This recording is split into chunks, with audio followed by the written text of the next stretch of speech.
Hello, welcome again to the YouTube series Papa Lee and the Aliens.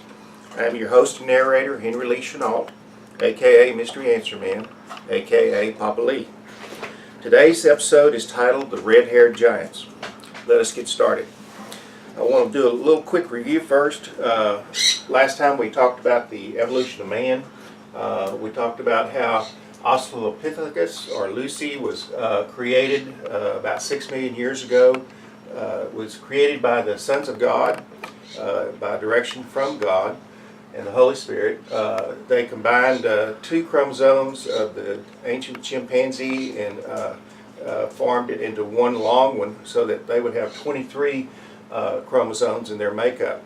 That is what is meant when they say that they were made in His image, that the sons of God have 23 pairs of chromosomes, man has 23 pairs of chromosomes, and the Greys also have 23 pairs of chromosomes.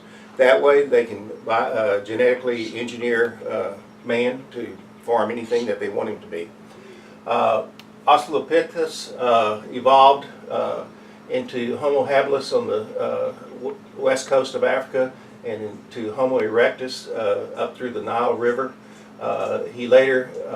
Homo erectus later evolved into Homo sapiens, and Homo habilis evolved into Homo neanderthalensis.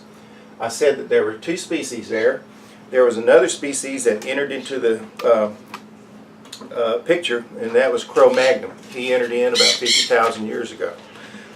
Remember, Homo sapiens didn't come about until 15,000 years ago. So we'll get started on the.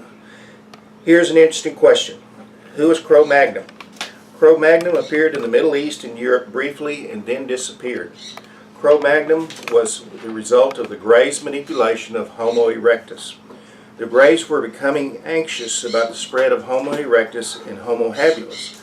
They must have been wondering if these 2 primates were going to take over the world and hamper the Greys' mining operations. The Greys created Cro-Magnon to be a bigger and better killing machine to eradicate Homo erectus and Homo habilis. This occurred around 50,000 years ago, 50,000 BC. This is when the Big Bang of consciousness occurred. The Greys shared technology with Cro-Magnon.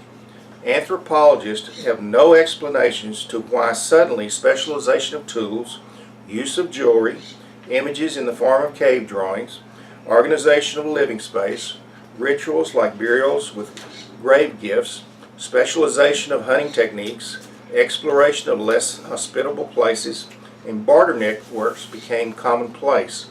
The only explanation is the sudden increase in brain capacity.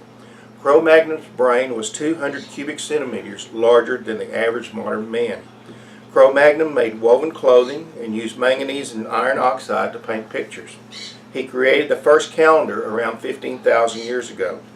They wiped out European and Middle Eastern Neanderthals. Homo neanderthalensis became extinct. Cro-Magnon literally ate the last evidence of the Neanderthals around 30,000 years ago. The only prey left for Cro-Magnon was Homo sapiens. Cannibalism of Homo sapiens by Cro-Magnon was the reason Homo sapiens dispersed worldwide. They were literally running to save their lives to avoid being eaten. So how did the Greys genetically engineer Homo erectus to become Cro-Magnon? Here is how they achieved it. At birth, Homo erectus' skull is rather soft like modern man's. It actually deforms somewhat during the passage through the birth canal. It later recovers its shape.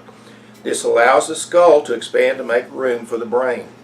The brain will continue to grow at the same rate as the brain of the unborn fetus. This continued growth goes on for 1 year. This is what accounts for our increase in intelligence.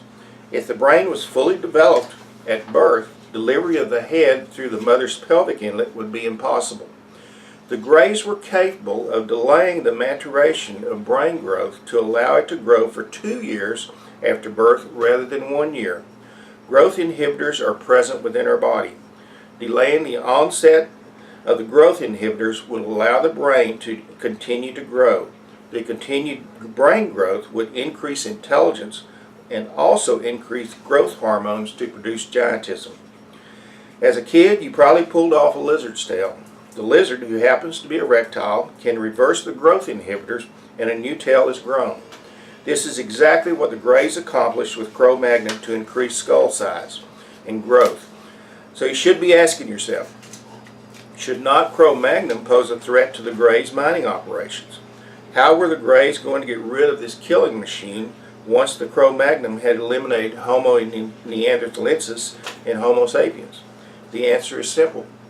Cro-Magnon would eliminate himself. This would occur in 4 ways. First, with shortage of food during the European Ice Age in 12,500 BC, Cro-Magnon would start eating Cro-Magnon. An interesting story of this occurs in the book of Enoch. I'll quote Enoch 7, 1 through 6.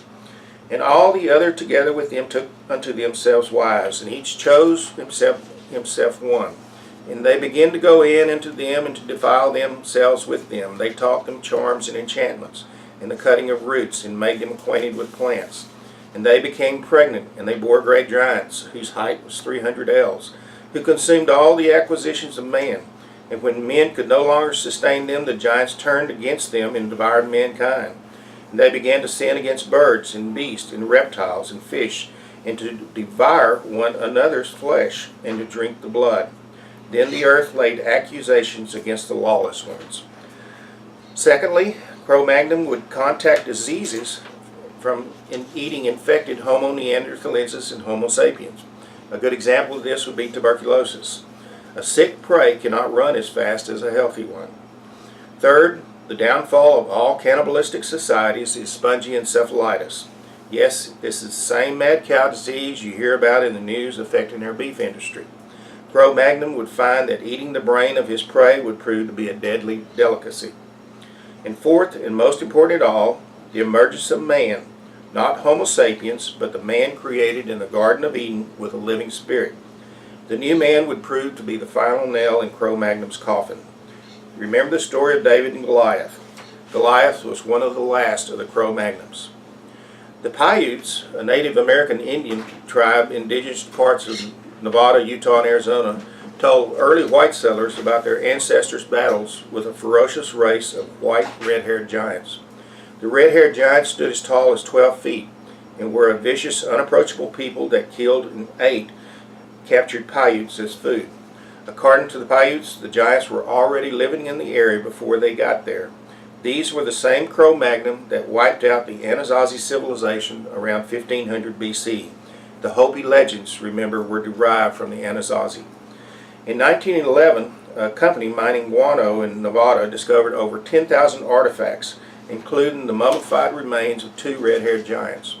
One a female 6.5 feet tall, the other a male of over 8 feet tall. Remember I told you earlier that Cro-Magnon made the first calendar 15,000 years ago? Well, one of the artifacts found was a donut-shaped stone calendar with exactly 365 notches carved on the outside rim, and 52 corresponding notches along the inside. In 1931, 2 large skeletons were found in Humboldt Dry Lake bed near Lovelock, Nevada. One of the skeletons measured 8.5 feet tall and was described as having been wrapped in a gum-covered fabric similar to Egyptian mummies. The other skeleton was nearly 10 feet tall. The remains and burial sites of Cro-Magnon, the red-haired giants as they are called, have been discovered on nearly every continent. I told you that they were chasing Homo sapiens.